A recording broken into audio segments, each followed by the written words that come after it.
Division 1, ladies and gentlemen, we got some Heroes Lounge action coming up, and we are in Division 1 as we have Names Are Overrated on the left side with the Dark Wolf on Johanna, best of 3 series, kicking off on Dragonshire, Coffee on Sylvanas, we got Philadelphia on Lunara, Mr. Tycho is playing Blaze, and Hanzuka, my personal favorite, still with Anduin. Over on the right side, We Win Those is playing here with Ubi on my F. Now that's already going to be brutal. Let's see how the blue team is going to handle that. Matella is playing Hogga. We got Harkness on Garrosh. That guy is playing Rega. I am not going to try and pronounce that. And then we got Argas on Gul'dan. So, yeah, that's a name and a half over there. I mean, this is basically, this reminds me a little bit of the good old days when you were looking at barcode names in StarCraft 2, mainly because people didn't want to let anyone know that they were cannon rushers and stuff like that, so it was one way to stay anonymous. And if you're going full Cyrillic on someone, then I guess there's some people that will still be able to decipher this, but for a lot of those, for a lot of people like me, it's just like absolutely nothing. So, yeah. But either way, let's check this out. And interestingly enough, this is the first time, I believe, ever since the Pinnacle quests have been introduced to the game that I now see Echoed Corruption with the Pinnacle reward being played. So now you have a huge heal if you get the full reward. Now that's actually a lot that you need to pull off in order to get there. But hey, this is, as I said, the first time that we now get Gul'dan with Echoed Corruption. It has been just full Fellflame build ever since, which was absolutely crazy. So let's see if this is going to come into play or not, but they decided that they would go for Echoed Corruption and then follow-ups later. We got our first map, Sylvanas obviously, also with her quest on the baseline, not on level 1. On level 1 we actually saw her go into Overwhelming Affliction over here, but it's the baseline with the black arrows that's the more important part. 250 stacks to get the first reward here. And for now, it's the red team that is getting a bit aggressive down here. We have Maiev rotating between the lanes. That's obviously to be expected, especially with Ubi playing the hero, and they get the first kill. As I already announced at the beginning, with Ubi in play and him on Maiev or Zeratul, you are in for potentially a pretty rough ride. So we'll see how the team on the left side of the map is planning on dealing with that. Time will tell. Now, with that, Sylvanas is jumping in here in the middle. And yeah, we also, by the way, are getting closer and closer now, not only to the Underdog Cup, but also to the Nations Cup at the end of the month. And we have more and more teams that are signing up for it. It's actually pretty fun. We had a team also sign up from UAE, for example. I did definitely not have that on my bingo card. Didn't expect that for many reasons. One being, of course, the ping difference that I expected. But apparently they only have a ping of roughly 100 playing on the European server. So that makes that for sure possible. Kind of impossible was an escape for Lunara here after Garrosh got a hold of her. So that's the end of her. But yeah, with the Nations Cup inside now, it's pretty fun. We have, I believe, 8 teams that are now signed up. I think in total we're going to end up with a minimum of 16. There's still some time left. You can obviously sign up a team too if you want to. You can check that out and sign up with a couple of friends to play for your country. Multiple teams are allowed for a country, which makes for an interesting dynamic. France, for example, has already signed up 2 teams, but it's going to be pretty epic. So yeah, Nations Cup starting at the end of January, and it's going to be awesome. Now, there is a chance for the red team to maybe get the first Dragonite here. We already have 3 kills for them, so they are doing very, very well. Bit of an attack at the top that might be the end of Maiev, and that's actually the first kill for Names Are Overrated. So, a bit of a sign of life here for just a second. Lunara is guarding the middle just to make sure that nobody rotates up from the bot lane and tries to grab that Dragonite.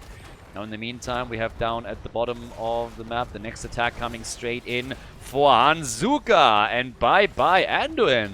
Yeah, Anduin is gone. And they also get the Dark Wolf. So it's a double kill against the blue team. Once again, we win those with some heavy aggression that now leads to more than a level advantage and a talent lead on top of that. 17 stacks for Gul'dan, who's of course still working the numbers here.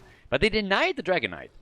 The blue team, at least for now, was able to deny the Dragonite, and now they're sending Ubi back up towards the top lane as Mr. Tycho is going to be attacked again. But everything else is centered around the bottom of the map, where we now have We Win Those pushing very, very aggressively and trying to get the structure destroyed. The wall is already gone.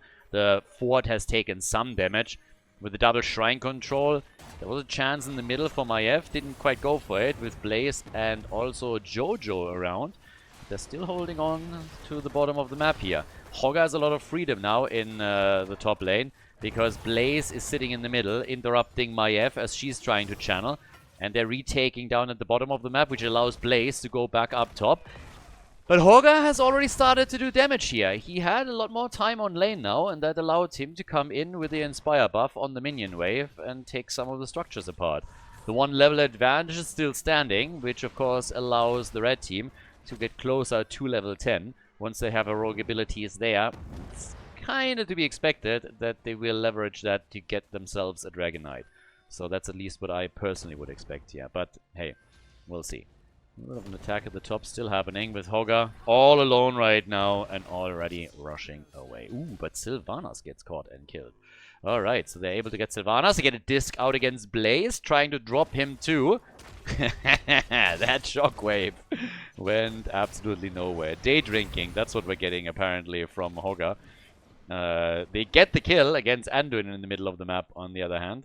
And he had so much glitter on him. I mean, Anduin is just nothing else but a glorified stripper in the World of Warcraft universe. So all that glitter that he had on him immediately gets dropped on the ground and was visible on the map for just a second. I suppose he saw it too. So yeah, that's Anduin for you right there. But he died again, and that's now 7 kills to 1. Heroic abilities obviously make all of that a little bit easier. One of the main reasons why Hogga YOLO'd out that ult in the first place the way that he did, simply because they knew they have a big time window. So even if he doesn't get value out of it, it's fine. Talking about value though, Hanzuka! My man is having some troubles today. The fort falls and they're also losing Anduin. Blaze gets destroyed too. Finally, names are overrated, has their own level 10, but they are definitely in for a bit of a beating here in game number 1 from the looks of it. Yeah, they're kind of struggling. Now, to be fair, we have them right now with ults that they could potentially use, and they already do. Come straight in with the attack on Hogga. No! Yep, spray game on point. Dragon Knight has been taken, and they were able to absolutely crush this one. That was actually nicely done. Hogga escapes to get the Dragon Knight. Unfortunately, for names are overrated, the entire combo that they were attempting to execute with the Blessed Shield leading the charge didn't quite work out. At the bottom of the map, the attack is still coming. But, yeah, with that, what about Gul'dan? Yeah, he gets the train and is still alive. I think now it's finally time for him to die, unless Rhaegar gets his cooldown back. And he does! Oh, I feel so bad for the blue team now. They have 1 single kill, but they missed out on so many potential ones. The Dragon Knight, some damage done in the middle of the map, is now rotating down. So structurally, they haven't really been able to do a whole lot with him. They opened at least the wall in the middle. We now have, in regards to damage, 24,000 by Lunara, 26,000 for Gul'dan. And of course, a level 13 talent for We Win Those. And right now, they are indeed winning. Now, comebacks could still happen here. We had some crazy comebacks in the recent games that we did from the amateur scene. So yeah, we might see more here. With Division 1, you have, of course, a lot of familiar names here. It's one of the cool things about HeroesLounge. A lot of the players that play in some of the top teams, they are actually playing in the amateur scene with some friends or just some other players, because they can take this a little bit easier. It's a bit more relaxed, but that means that we're getting some high quality games here in Division 1 for sure, and a lot of players that you can recognize from the high prize money tournaments too. So with the push at the bottom of the map and the 2-level advantage that the red team is now holding, they get some siege giants, which means we're now getting a double camp pushing through the bottom of the map. Hogga is still at the top. Everybody else down here at the bot lane, and they are attacking now with 4 to 5 because, well, Hogga is still pushing the top lane, and the blue team is trying to make up for the fact that they don't have a level 13 talent. But they are starting to have some problems. The Dark Wolf turns into the Dead Wolf as Ubi pushed them again. And as I said before, Maiev is just an absolute beast right now. Ubi on Zeratul, him on Maiev, that always spells out trouble. Hogga is just brutalizing the top lane, only has to deal obviously with some minions there, as the rest of the red team is keeping the opponent busy at the bottom of the map, attacking that keep consistently, and yeah, finally falling back, but the blue team is losing out pretty much everywhere. 34 stacks for Gul'dan, so yeah, he's slowly getting there to reap the first reward. Argus obviously has a lot more to do if he wants to get the pinnacle quest reward, which is, then again, unlikely. Dragonite is going to be taken. Actually, he's getting interrupted at the last second. Okay, nice. Blue team trying to maybe even take the top shrine, but they're so far behind in XP. It's crazy. If they can get kills, though, and they do, they might be able to buy themselves some time and close that experience gap. Taking Hogga down is only the first step, but it's a pretty important one. So now that allows him to get Blaze towards the top. He takes control of the shrine, so that denies the Dragonite for now. Another little attack is coming, and the Dark Wolf gets killed again. Now they did well taking down Hogga, but then the losing Jojo, Anduin rushing away here. Level 13 versus level 16 talent. And while Gul'dan is about to get his first quest reward, he now also has the Ruinous Affliction to get some synergy with his level 1 choice. And then, of course, you look over to Maiev, and she's sitting at 21,000 damage. It's pretty high up there. Gul'dan with 35k. And the big thing for Maiev is also she is the top siege damage hero in the game. So, not only on the red team, but like in the game. Lots and lots of wave clear coming in from Maiev, with all of the rotations that we've seen from her so far, helping those lanes out, pressuring for heroes, and now there it is, that Dragonite, the third one, for we win those, and they are going to win the fight over the fort in the middle. There's an attack towards the top though. Ubi, yeah, apparently they've had enough of him, so they're trying to take him down. Rhaegar says hello, drops the Ancestral, and now the fight is gonna turn. The Dragonite busy in the middle, taking down that fort. Indomitable by Garrosh, and they go for Anduin and they take him down. Coffee, well, I think he needs one, but instead he only finds the sweet embrace of death, and Lunara gets taken down by Rhaegar as he jumps in with the last bite and drops him. Dragonite, after taking down the fort in the middle of the map, now moving down to the bot lane and trying to take the next keep out. So I gotta say, we win those with a very great start into the series. And they're doing a fantastic job on Dragonshire, which, to be fair, is a map that is technically a bit more demanding with all the control that you need to have on the macro level. Names are overrated, are trying to get those kills. They were in a lot of moments extremely unlucky, which certainly didn't help either. But right now, it seems that we win those is at least going to win game number 1 in this series. They've been eliminating that keep at the bottom of the map. We now still have 3 forts standing for the red team, so they are massively ahead here. And Gul'dan, obviously completing his first quest reward now, has the extra bounce, has now the Echo Corruption quest completed, is still waiting for the pinnacle quest reward, but given the fact that we're already 12 minutes into the game, I don't think that he's going to be able to get to that. No, what about... Okay. Sylvanas is dead again. Garrosh is just absolutely crushing it. Anduin on the run. And Maiev. Oh, that kind of hurt. Yeah, that little light bomb engage that we saw here, that worked well. I think that Garrosh was a bit too positive on this one. And Gul'dan, it was nice Ancestral. A little bit of Orc solidarity, but he's still going to die. Lunara comes in. It's comeback time, guys. But yeah, right here, Maiev comes in, gets thrown, the disc is missing, they were trying to get the kills, and the stuns come out, we have a blessed shield, and we have the light bomb follow up, and all of a sudden 2 heroes are dead, and the blue team is holding on. There is some damage done at the top where the wall falls, but we now have 5 kills to 15. They're still 2 levels behind, but hey, that's the first glimmer of light for the... Yeah, for names are overrated. Now, if they can pull that off a few more times, then maybe they have a chance to start a comeback here. Not saying that it's going to be easy. The big problem is, of course, that level 20 talent that we're getting any second now, before we win those. But we have now 46,000 damage for Lunara. Gul'dan is a bit ahead, not by much though. And Maiev with 28,000. So, camps are still colliding. Level 20 talents any second now. And then we have Storm Talons for a pretty decent amount of time. So, for example, Maiev right now with the Vigorous Volta here. But they take down Garrosh. Nice! Boys, girls, the blue team making some moves here. 1.5 levels that they got a bridge now. 5 versus 4 for another minute, and they might just get another kill. Ubi? Oh, he makes it. Ubi makes it, but it was close. It was clutch. Gets the disc out. Alright, that connects. Blaze should be fine here. Also has a bunker. In the worst case scenario. Oh my god. Lunara. Yeah, she ate dirt in that fight. But still alive. Hogga, no control. Dark Wolf, no! It's bunker time! And Jojo is dead. Yep, they took the fight 4 versus 5 because of the Storm Talons. Were able to take down Jojo. But they lose Rhaegar. So the problem with the red team losing heroes is just simply that every single hero that falls gives a huge chunk of experience over to names are overrated.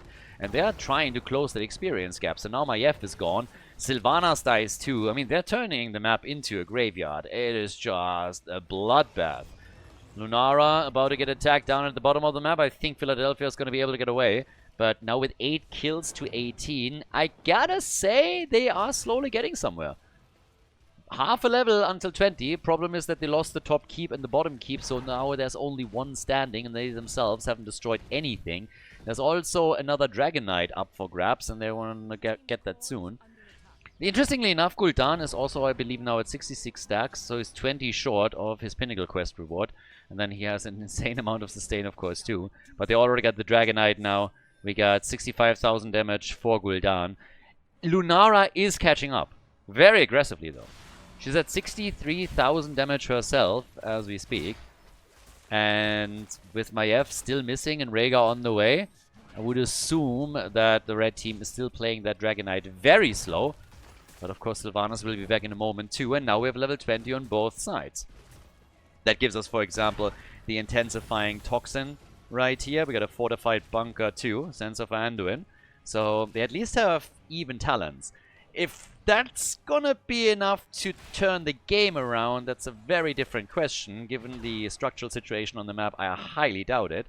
Then again, take a few cocky fights and become a bit complacent, and we win those, might lose a few more heroes, and give names are overrated time to slowly take control of the map. And again, we take a late game Dragon Knight, that thing slaps a lot. So, yeah.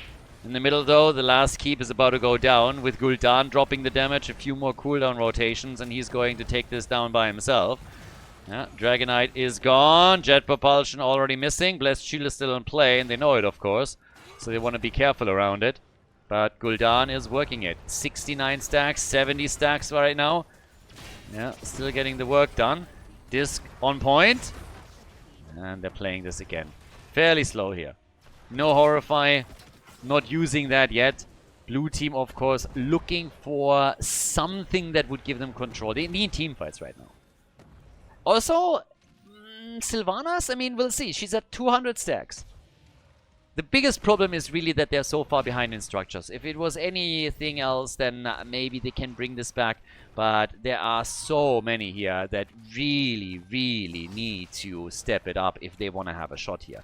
There's a lot of wave clear, of course, which kind of helps. You can at least take those catapults out quickly.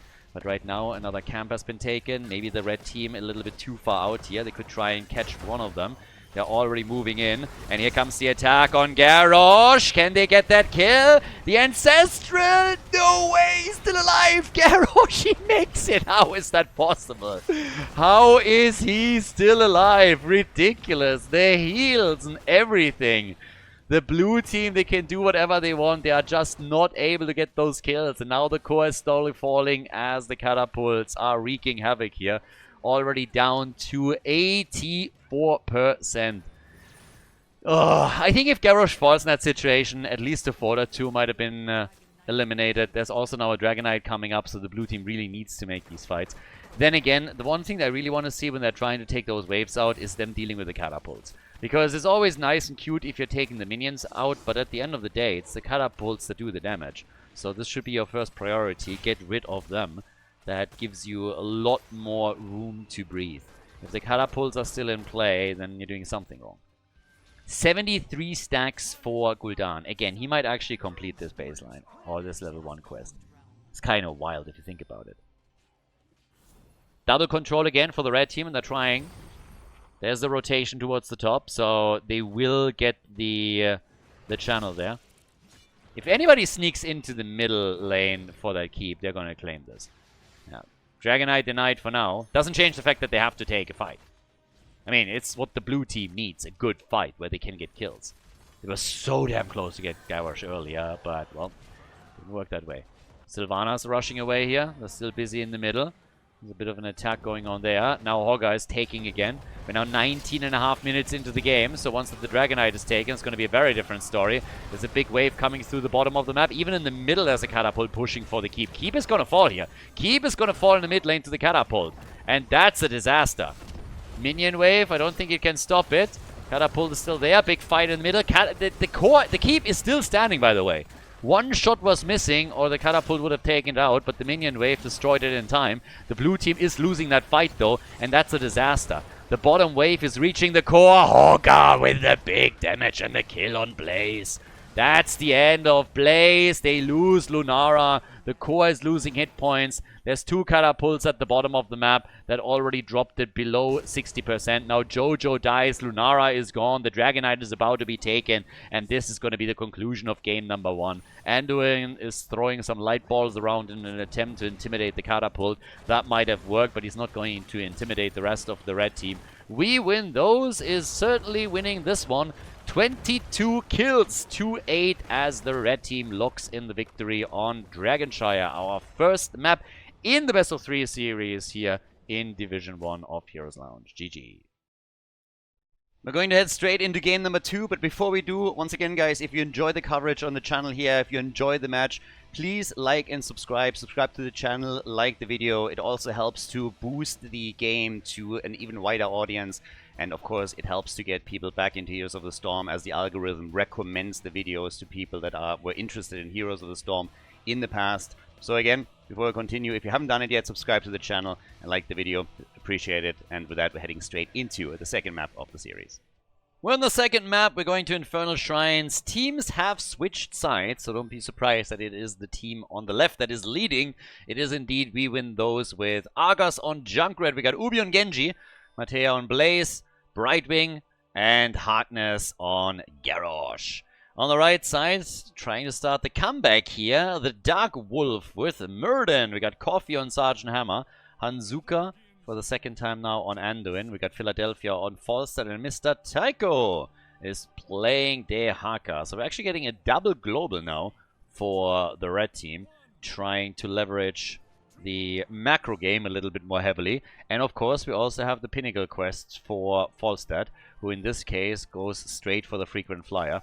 So we're talking again about the attack damage that he is aiming for. And Falstad can really slap with that. Makes him very dangerous against structures, on minions too, of course. So we'll see how that plays out for them in the late game. For now, it's just all about stacking, trying to also protect Sergeant Hammer, obviously.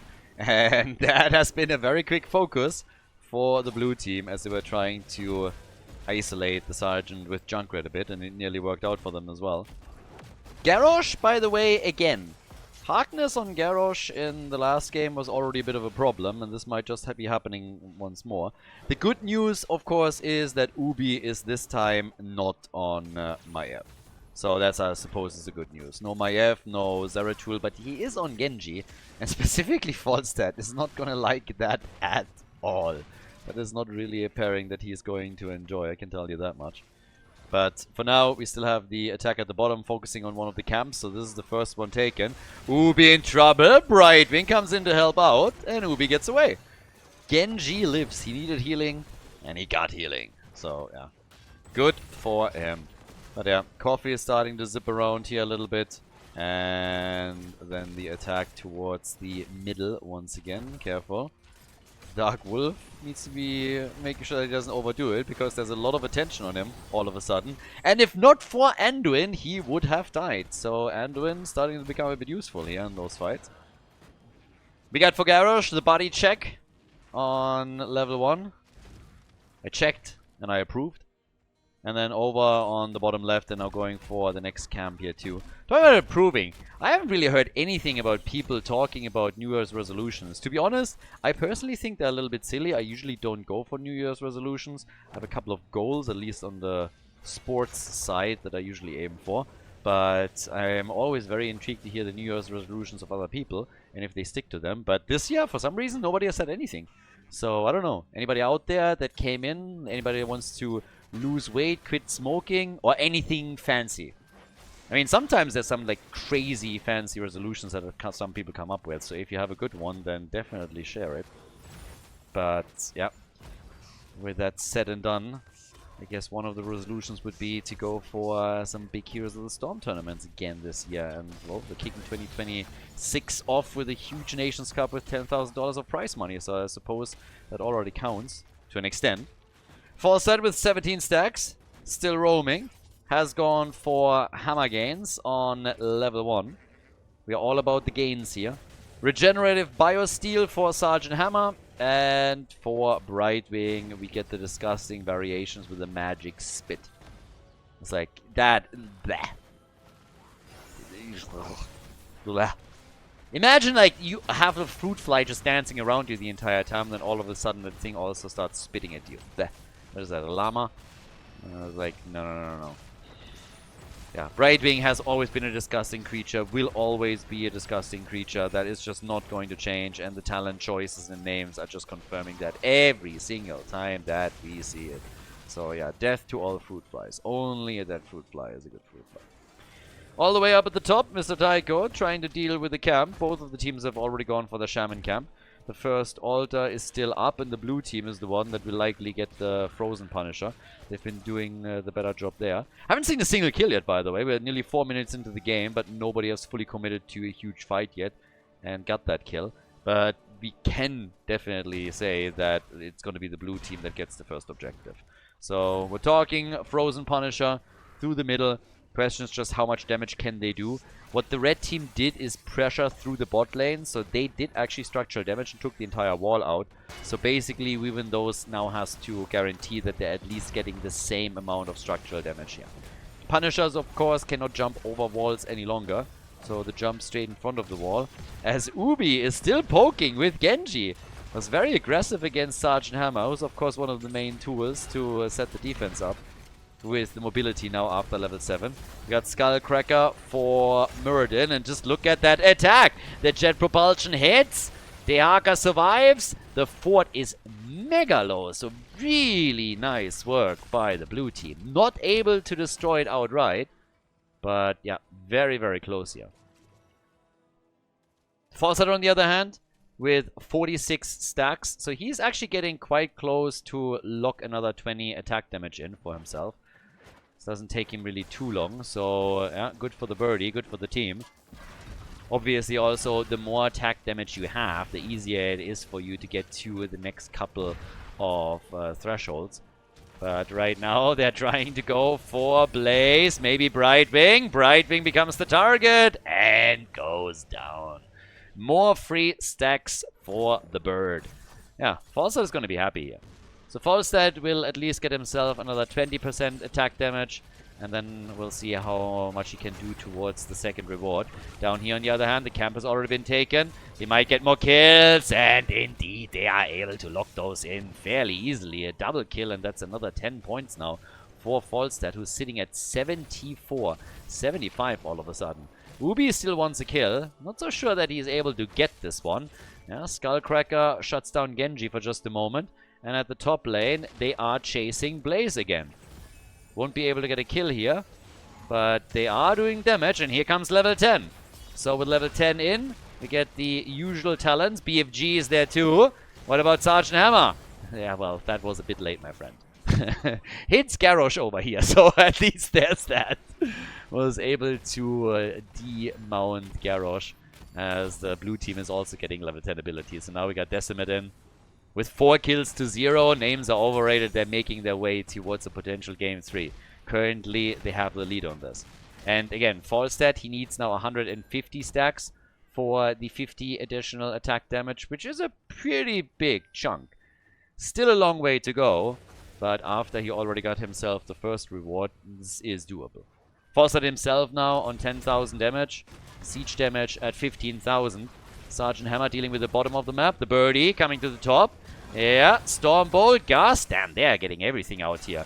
But the red team is not alone. They are completely met by an evil force of the opponents. And this is going to be the end of not only Falstad, but also Anduin. They're jumping in on the rest of the team. Sergeant Hammer isn't here. And they're just crushing everything in sight. Yes, nicely done. We win those with big damage, and they're likely going to get that fort. The one in the middle has obviously already been destroyed earlier, but they really followed this up. They got 4 kills out of that action, and now we have them with the lead in experience. Them destroying the fort at the top lane also guarantees that there's no backward tower, no fountain left any longer for the second objective phase, which is going to put the blue team once again into the driver's seat on the Punisher fight. They still have a fountain on that lane. So that was great. They didn't get a kill until that moment, but they got the kill exactly when it mattered the most. So yeah, very good for them. Top side, that's where we now got Argus dealing with things. Nobody's even contesting that, nobody's even thinking about it. Instead what we're seeing is Hanzuka and Philadelphia doing their job in the middle of the map, trying to at least take that camp and ensure that we win those is not stealing that away. Not quite certain that they're going to be able to pull that off though. Right wing is now coming in. Camp is taken. Okay, that was important. Falstad tries to get the kill. Gets the damage, but no kill thus far. Falstad on the other hand is at 94 seconds. Oh, that's a kill, isn't it? Yes. Garrosh is gone. And that's also more free stacks for Falstad. So that at least is going to give them a little bit of hope. The stronger Falstad becomes, the more quest rewards he unlocks, the more of a power force he's going to be against single targets later on. They're trying again for Blaze. Try to stop him here. Not quite able to pull it off. Punisher. Yeah, I want to fight a bit too, but it's still a 4 versus 5 here. Uh-oh. Coffee! Yeah, that's decaf. Right there. Doesn't have any pep to it. So Sergeant Hammer is gone, and it's 5 kills to 5 now. Yeah, with the 1 level lead between the two, blue team is starting to take control again. They're pulling a bit ahead here. Force is still attempting to defend, 18,000 damage for him right now. But look at Genji, for example, he's sitting at 30k already. So yeah, good job by him. They did some damage on that wall, but it's about Blaze at the bot lane too, because with everybody focusing on the top lane defense, he has way too much space, way too much time. That wall is gone, and that's another set of free structures that has been eliminated here. And Genji is, as we already expected, going to be aggressive, specifically when we're talking about his dynamic with Falstad.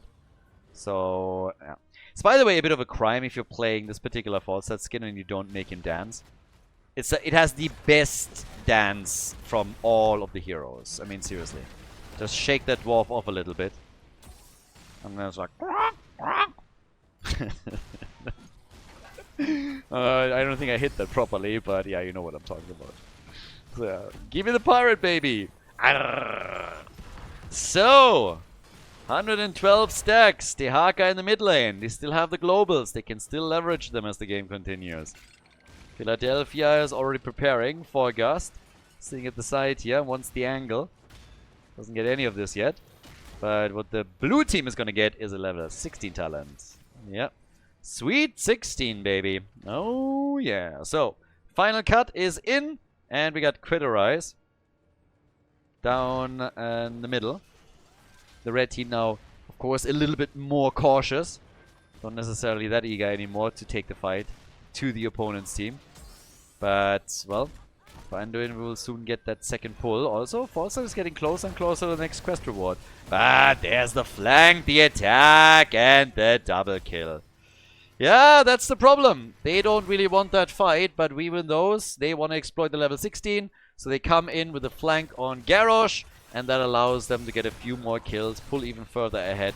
7 kills to 5 now, and they extend the lead to 1.5 levels. Falstad attacked and crushed. He is the big hope for the team. Genji still dies too. It's worth it.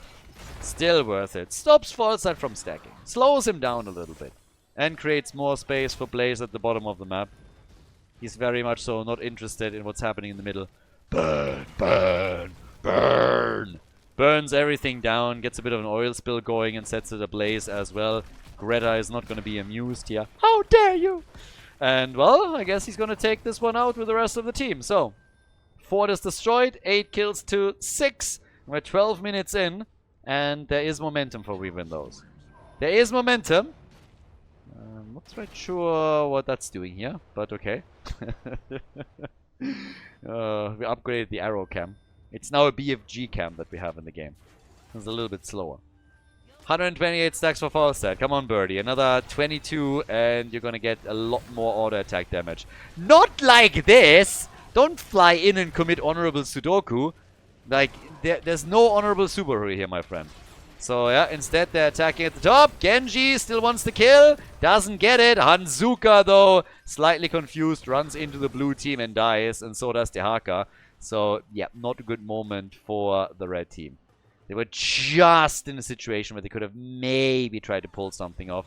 But now they have to yield again as we win those. Goes for the Punisher. With those, they seem to be talking about objectives. They're doing extremely well there. 42,000 damage for Genji, top damage in the game. Sergeant Hammer with 34,000. And down here, Dark Wolf again. Careful, my friend. You want to slow them down, you want to interrupt them a little bit, I get it. But at the same time, you're down 2 players, 2 heroes. Slow. Arcane Punisher in the middle now. Trying for the keep. Everybody has at least died once in this game. Everybody died at least once so far. So there's nobody that hasn't croaked at some point. Now, half a level to 20. So that's the moment right there. Punisher's already jumping in. Trying to isolate Mirrodin a little bit. Jet propulsion. Yeah, didn't really hit it. But you can already see the camp and the catapults doing work on the structures. Genji's pushing the top lane out, by the way. So yeah, he is aggressively pushing for keep number 2. Could always swift strike into the middle, but doesn't even have to. The first keep is already gone. And Genji is going to deal with the second one from the looks of it. Wants some kills as well, though. Anduin is able to escape. But the attacks, they still keep coming. And the core is now getting attacked too. So while the red team would love nothing more but to safeguard the keep at the top lane, they have to think about their core first. Now we got Mirrodin destroyed. That's a problem. Core, shield, low. Keep at the top, gone. And this could very well end in disaster. Is the blue team able to take a 2-0 victory here? Or can names are overrated still turns around? There's a level 20 talent against level 16 talent fight. Blaze goes down though. The defenders are doing what they have to somehow stay in this. Still not a single fort destroyed on the blue team side, but the core is losing hit points. 80, 78% now. And, oh, Dehaka. They still got the globals.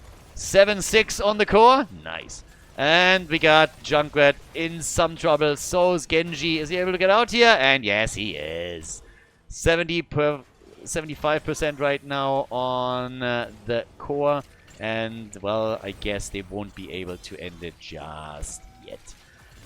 So, Falsight has his quest reward. Falsight is at 150 stacks now, 156 to be exact. Pinnacle reward, is he going to get that? I doubt it a bit, but his single target damage is now a lot better. Is that going to be enough though? Or is this too little too late? They're still behind in experience by quite the margin, more than a level. Nah, it will be tricky. It will be tricky, but they're looking much better at least in kills than they did on the last map. Comeback with 2 globals is always possible though. If you start winning fights, you can really do a lot. And the globals will essentially help you to control the side lanes whenever you're getting pressured by catapults, which you should of course take down first. Objective, not quite announced yet. They have a level to bridge until they have their own storm talents. Falsight is still stacking. I mean, if he makes it to the 300, that would be amazing. But even the damage output as is right now should be alright. Afterburner on level 16. Another BFG here from Sergeant Hammer. Just keeps weaving those in. Giant Killer on 16. And, yeah. On the vision side, it's still a bit of a problem. It's a bit of an issue here. So, right now, if you look at the minimap, there's not a lot of vision currently for the red team. They basically just protect their base and that's it. So the blue team has full control over the map, and the world of names are overrated is very, very, very small right now. They gotta defend, they gotta deal with this as best as they can, and it allows we win those to easily go for the objective. But here's level 20. And this is where things change. This is essentially what Names Are Overrated has been fighting for the entire time. Now they got a chance to go for a fight. Rewind is in. We get Sensor again for Anduin. And Falstad. I mean, Epic Mount could be an option here, depending on how things go. But they might have to go for Wind Tunnel and use it in the team fight. So we'll see. They are starting to engage. Genji is going for the core though.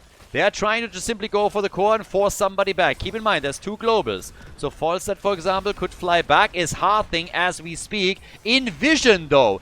And that's a problem. So is Hearthing in vision and is interrupted. Has to retreat. The shield on the core is slowly falling. Falstad made it back. But the core is now in some trouble.